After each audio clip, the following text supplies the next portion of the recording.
Selamat siang Ibu Teresia selaku guru agama Kristen kami. Perkenalkan, saya Gevan Marta Purba dari kelas 9B akan melaksanakan praktik ujian agama pada tanggal 23 Februari 2023. Semoga apa yang saya sampaikan ini dan materi yang saya sajikan dapat bermanfaat dan menjadi berkat bagi kita semua. Masuk kepada materi yang pertama, di sini saya akan membacakan dan menjelaskan mengenai doa Bapa kami. Bapa kami yang ada di surga, dikuduskanlah namamu, datanglah kerajaanmu, jadilah kehendakmu di atas bumi seperti di surga. Berikanlah kami pada hari ini makanan kami yang secukupnya, dan ampunilah kami akan kesalahan kami, seperti kami juga mengampuni orang bersalah kepada kami. Dan janganlah membawa kami ke dalam percobaan, tetapi lepaskanlah kami daripada yang jahat. Karena Engkaulah punya kerajaan dan kuasa dan kemuliaan sampai selama-lamanya. Meski sederhana, doa Bapa kami ini memiliki makna dan arti yang mendalam. Doa ini menyimpan 7 permohonan yang dibagi menjadi 2 bagian. Bagian pertama berisi doa untuk memuliakan Tuhan. Lalu di bagian kedua tersisip doa untuk kebutuhan kita. Doa ini menggambarkan hubungan erat umat dengan Tuhan, pencipta langit dan bumi sekaligus Bapa di surga. Karena kasihnya, Dia mengangkat umat manusia menjadi anak yang istimewa. Rumusan doa ini bermaksud memuliakan Tuhan Yesus, pencipta bumi dan seisinya. Selain itu, bagian tersebut juga bertujuan untuk menghormati Tuhan sebagai pribadi yang suci tanpa noda. Karena kekudusannya, kita sebagai umat tidak boleh mengucapkan nama Tuhan dengan sembarangan. Contoh penerapan doa Bapa kami dalam kehidupan adalah seperti ketika ingin memulai keseharian kita. Masuk kepada materi yang selanjutnya, di sini saya akan menyebutkan dan menjelaskan juga mengenai hukum Taurat. Yang pertama, Akulah Tuhan Allahmu, jangan ada padamu Allah lain di hadapanku. Terdapat pada Keluaran 20 ayat 3. Tulisan Allah di sini menggunakan huruf kecil, artinya Allah yang palsu. Dalam konteks saat ini, Tuhan Allah tidak menghendaki kita untuk memuja atau menyembah Allah lain. Yang kedua, jangan membuat bagimu patung yang menyerupai apapun yang ada di langit, di bumi, dan di dalam bumi. Terdapat pada Keluaran 20 ayat 4. Pada zaman dahulu, banyak kekuatan mistis yang masih dipercaya oleh masyarakat. Hal ini juga berlaku hingga sekarang. Penyembahan patung merupakan perbuatan menyimpang dan tidak dikehendaki oleh Tuhan Allah. Yang ketiga, jangan menyebut nama Tuhan Allahmu dengan sembarangan. Terdapat pada Keluaran 20 ayat 7. Makna dari perintah ketiga ini adalah kita harus selalu menghormati Tuhan. Kita harus selalu menjaga nama kekudusan Tuhan. Seringkali kita bersumpah dengan membawa nama Tuhan di dalamnya. Dengan hal yang tidak kita sadari ini, sebenarnya kita sudah menyebut nama Tuhan tidak pada tempatnya. Yang keempat, ingatlah dan kuduskanlah hari Sabat. Terdapat pada Keluaran 20 ayat 8. Apa yang dimaksud dengan hari Sabat? Pada prinsip penciptaan, hari Sabat merupakan hari ke-7 setelah 6 hari Tuhan menciptakan bumi dan segala isinya. Di hari itulah waktu bagi Tuhan untuk beristirahat. Yang kelima, hormatilah ayahmu dan ibumu. Terdapat pada Keluaran 20 ayat 12. Pada saat ini, kita sering menemukan anak yang sering membohongi, bahkan memaki orang tuanya sendiri. Mungkin kita juga terkadang seperti itu tanpa kita sadari. 6. Jangan membunuh. Terdapat pada Keluaran 20 ayat 13. Manusia adalah anak Tuhan yang mulia. Manusia adalah rupa dan gambaran Tuhan Allah sendiri. Meskipun kita sering mendengar ucapan yang kerap kali menyakiti hatimu, tapi janganlah merencanakan perbuatan jahat kepadanya. 7. Jangan berzina. Terdapat pada Keluaran 20 ayat 14. Perbuatan tentang zina ini ditunjukkan kepada seluruh umat manusia, terutama kepada mereka yang berpacaran dan memiliki keluarga. Hormatilah pasanganmu. Dengan demikian kamu juga telah menghormati Tuhan, karena pasanganmu itu adalah anak Tuhan yang mulia. 8. Jangan mencuri. Terdapat pada Keluaran 20 ayat 15. Makna dari perintah jangan mencuri sendiri yaitu agar kita bisa menghargai apa yang menjadi hak orang lain. Karena kita sebagai manusia tentunya memiliki hak kita masing-masing yang akan kita terima. 9. Jangan mengungkapkan saksi dusta tentang sesamamu. Terdapat pada Keluaran 20 ayat 16. Jujur dan tidak berkata fitnah merupakan perilaku yang wajib kita lakukan. Dalam Keluaran 23, Tuhan menghendaki bangsa Israel untuk tidak membenarkan orang yang salah atau menyalahkan orang yang benar. Ingatlah untuk selalu berkata jujur dan memperjuangkan kebenaran. Yang terakhir, yang ke-10, jangan mengingini rumah sesamamu Jangan mengingini istrinya atau apapun yang menjadi milik sesamamu. Terdapat pada Keluaran 20 ayat 17. Perintah yang terakhir ini bersifat batiniah, yaitu berkaitan dengan keinginan pribadi. Kamu harus bisa menguasai diri dan menahan hawa nafsu karena kita sebagai manusia tidak akan pernah puas dengan apa yang kita miliki saat ini. Jika kita selalu merasa kekurangan dan selalu ingin lebih, kita tidak akan selalu bisa bersyukur. Pada materi yang selanjutnya, di sini saya akan membacakan mengenai pengakuan iman rasuli.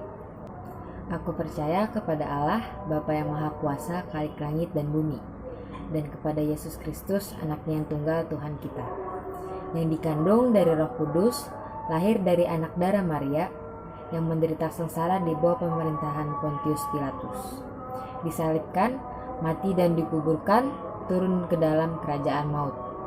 Pada hari yang ketiga, bangkit pula dari antara orang mati, naik ke sorga, duduk di sebelah kanan Allah Bapa yang Maha Kuasa, dan akan datang dari sana untuk menghakimi orang yang hidup dan yang mati. Aku percaya kepada Roh Kudus, gereja yang kudus dan am, persekutuan orang kudus, pengampunan dosa, kebangkitan tubuh, dan hidup yang kekal. Amin. Masuk kepada materi yang selanjutnya, di sini saya akan menyanyikan sebuah lagu rohani.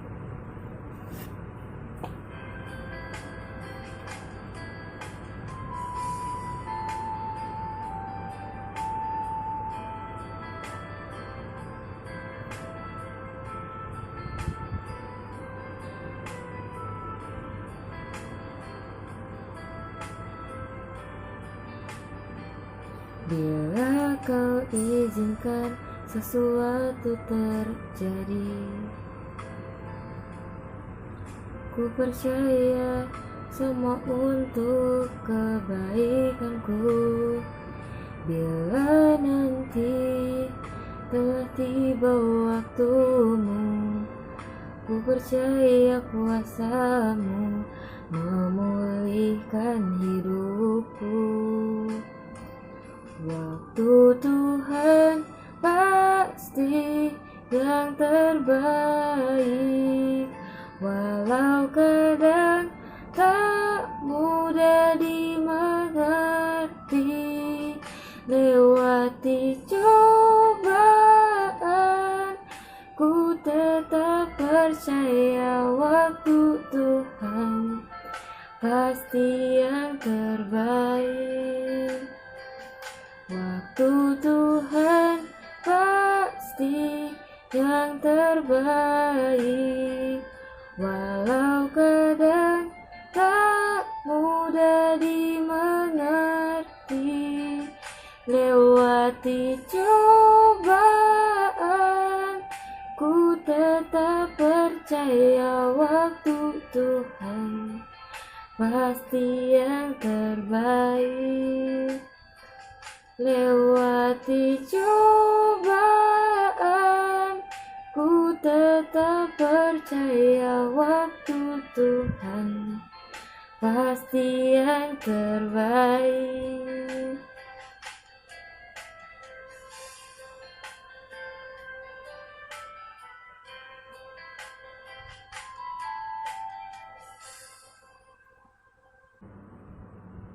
Masuk kepada materi yang terakhir, di sini saya akan menjelaskan mengenai bab 6 yang berjudul Gereja dan Orang Muda. Yang pertama, Allah memanggil Daud. Dalam Alkitab, kita banyak sekali menemukan orang muda yang berperanan penting dalam rencana-rencana Allah. Dalam 1 Samuel 16 ayat 1-13, dikisahkan bagaimana Samuel diperintahkan Allah untuk memilih seseorang untuk menggantikan Saul, Raja Israel. Samuel berangkat ke Bethlehem dan mencari Isai sesuai dengan perintah Allah. Di sana Samuel meminta agar Isai mengumpulkan anak-anaknya, namun tidak satu pun dari mereka yang dipilih Allah. Pilihan Allah atas Daud sebetulnya aneh. Daud yang tampil di hadapan Samuel digambarkan dengan berwajah kemerah-merahan, matanya yang indah, dan wajahnya yang elok dan tampan. Penampilannya lebih mirip seperti bintang film ataupun artis sinetron. Ini bukan penampilan seorang prajurit untuk berperang. Lalu mengapa Allah memilih Daud? Allah memilih Daud sebab Allah tahu potensi yang ada pada dirinya. Allah membutuhkan orang muda termasuk kamu, karena orang muda mempunyai kekuatan, semangat, dan tekad yang sangat berharga untuk mendukung rencana-rencana Allah. Allah membutuhkan orang muda, sebab mereka biasanya mempunyai visi yang besar untuk pekerjaan Allah. Yang kedua, Yesus memanggil Andreas. Andreas adalah salah seorang murid Yesus yang pertama dijumpainya. Awalnya ia bersama temannya menjadi pengikut Yohanes Pembaptis. Namun ketika mendengar pemberitaan Yohanes bahwa Yesuslah anak domba Allah, mereka berdua pergi untuk menemui Yesus. Terdapat pada Yohanes 1 ayat 35 sampai dengan 42. Perjumpaan dengan Yesus tampaknya sangat mengesankan bagi mereka. Tidak mengherankan apabila Andreas bersama Petrus, Yohanes, dan Yakobus seringkali sebagai murid-murid yang dekat dengan Yesus. Mereka termasuk lingkaran dalam di antara semua murid Tuhan. Yang ketiga, Paulus dan rekan-rekannya. Rasul Paulus adalah salah seorang tokoh penting dalam sejarah gereja. Ia bekerja keras dalam menyebarkan berita Injil di Asia Kecil. Paulus harus terus-menerus berpikir dan merumuskan pemikiran-pemikirannya lewat surat-suratnya untuk membimbing jemaat-jemaatnya tersebut. Dokumen-dokumen inilah yang kita miliki sebagai bagian dari kitab-kitab Perjanjian Baru. Di antara para asistennya itu, tampaknya Timotius adalah yang paling muda. Mungkin usianya sekitar 20-an tahun. Paulus menganggap Timotius seperti anaknya sendiri. Tapi tampaknya banyak di antara mereka yang sering mencemoohkan Timotius hanya karena ia hanyalah seorang muda.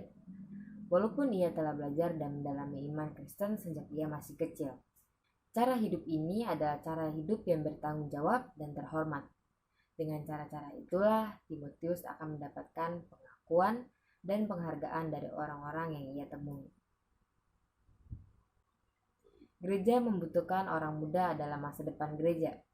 Gereja yang tidak memberikan perhatian kepada orang mudanya pasti akan mati, karena tidak akan ada generasi penerus yang melanjutkan kehidupan gereja itu. Bila gereja tidak memperhatikan kebutuhan orang muda, gereja akan kehilangan mereka. Sekian yang bisa saya sajikan dalam materi ujian praktek agama kali ini. Semoga apa yang saya sampaikan dapat berkenan dan menjadi berkat bagi kita semua. Saya mengucapkan terima kasih kepada Bu Teresia selaku guru pembimbing agama Kristen, dan terima kasih. Selamat siang, Shalom.